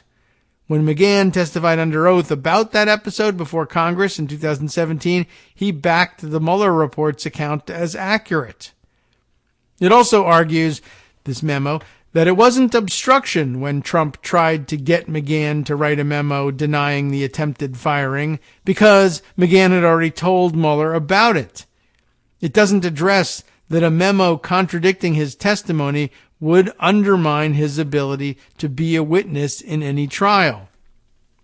As for the attempted firing of Mueller itself, an excerpt here that reads, well, I don't know. Is this from his 2019 article? After Trump tried to fire Mueller, it reads, after learning in June 2017 that he was under investigation for obstruction of justice, Trump ordered the White House counsel, Don McGahn, over the phone to have the Justice Department fire Mueller based on the president's views that the special counsel had conflicts of interest. Remember that? Trump backed off after McGahn refused to carry out the directive and prepared to resign in protest. Again, I've never been sure why that worked, but I guess it did. Let's see. Obstructive, potentially. While acknowledging that removing him would not have prevented the investigation from continuing, Mueller wrote that such an act nevertheless may have had the potential to delay further action in the investigation, chill the actions of any replacement special counsel, or otherwise impede the investigation. Okay, so this is all, I think, from the 2019 analysis of the various instances that could have been charged as obstruction of justice. Now back to the current thread. The memo stresses that Trump's aides refused to carry out his orders. While it acknowledges that an unsuccessful attempt to commit a crime is still a criminal act, it argues that since Trump backed down, prosecutors could not prove his intent beyond a reasonable doubt. And here, one of these are crimes where I guess intent still matters. It's pretty rare that for a crime, intent doesn't matter. And I guess this excerpt from the memo discusses that the conduct under investigation is based entirely upon directions by the president to subordinates to take actions on his behalf that they did not undertake. In each instance, if the president truly wanted to cause those actions, he could have done it himself. For instance, ordering the Deputy Attorney General to terminate the special counsel, or directing the Attorney General to unrecuse or to resign.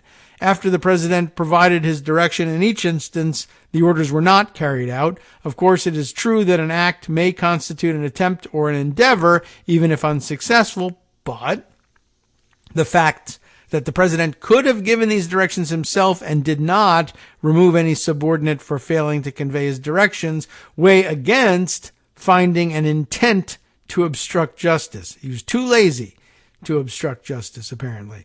The memo uses the same rationale to dispose of Trump's unsuccessful attempts to get aides to curtail or gut the Russia investigation, which it conflated with his unsuccessful attempt to have Mueller fired.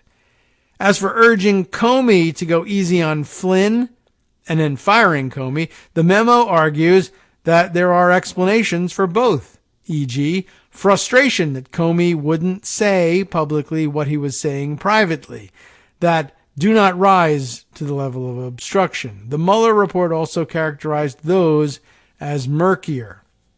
The memo ends first by arguing that the most compelling interpretation of Trump's conduct was that he reasonably believed that Mueller's investigation was interfering with his governing agenda. And here another screen grab along with this highlighted piece of it. In the absence of an underlying offense, the most compelling inference in evaluating the president's conduct is that he reasonably believed that the special counsel's investigation was interfering with his governing agenda.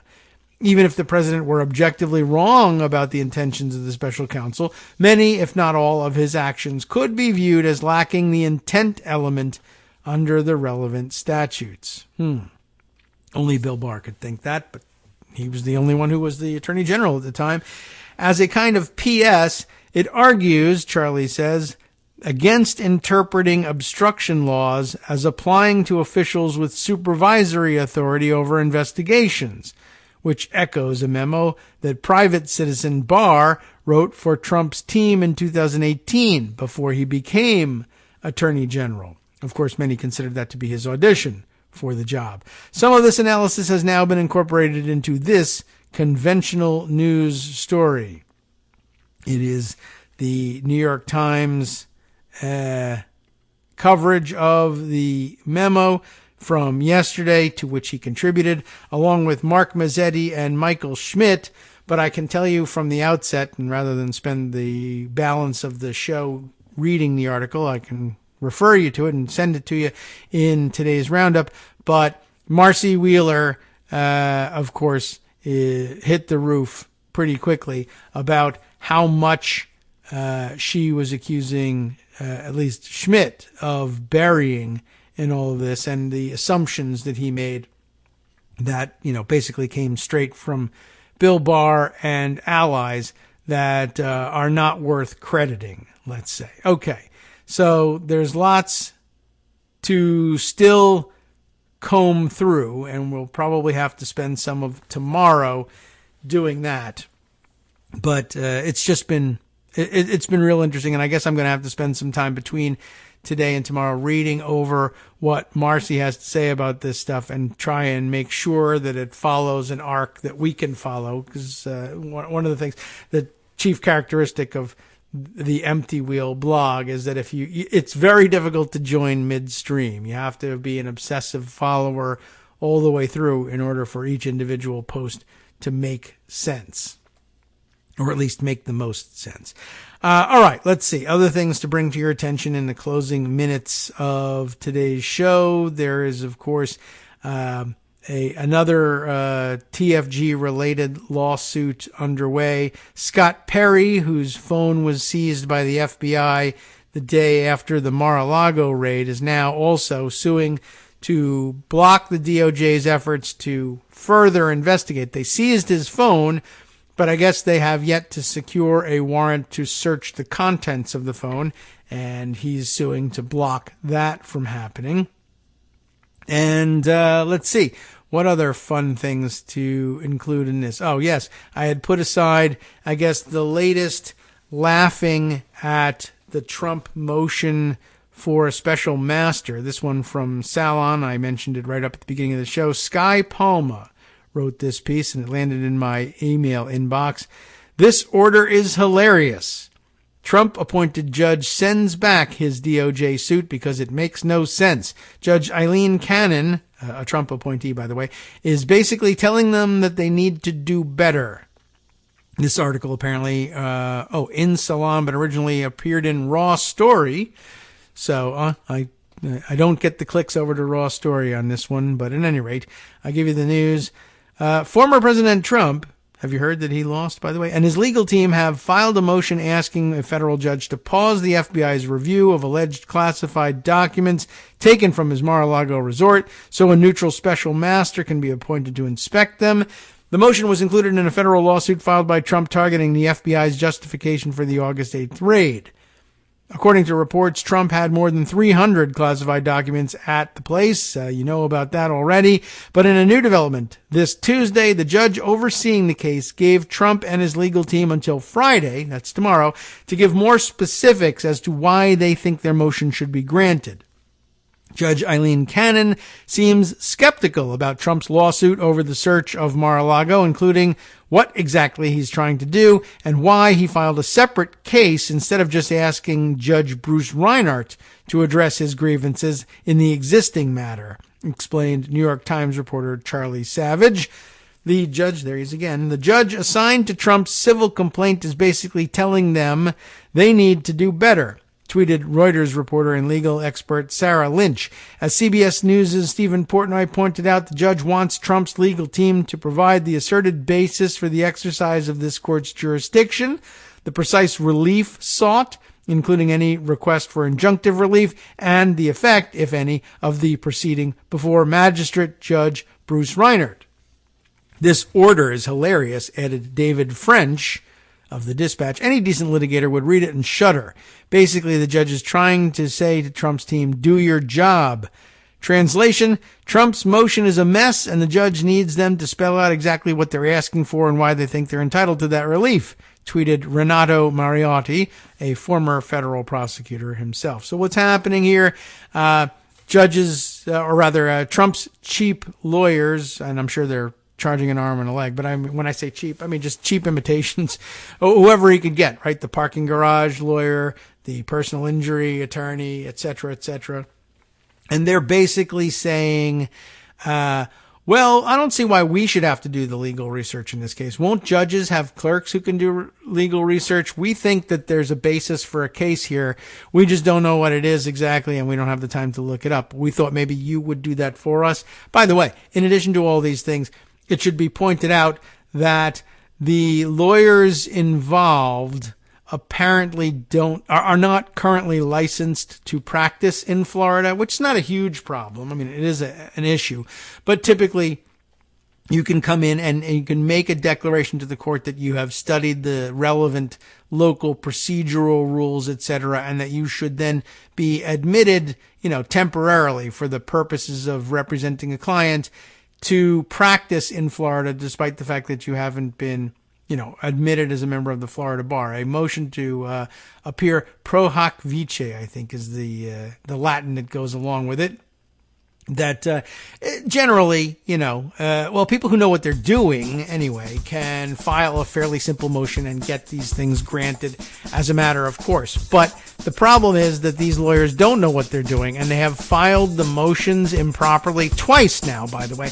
And each time this judge, Cannon, has said, I'm sure everything will work out in the end, but you have not filled out the motion correctly here. And I think in her first order, which is part of what I think David French and others find hilarious, is that she said a sample motion of how to do this properly, pro hoc vice, in this district is available on our website.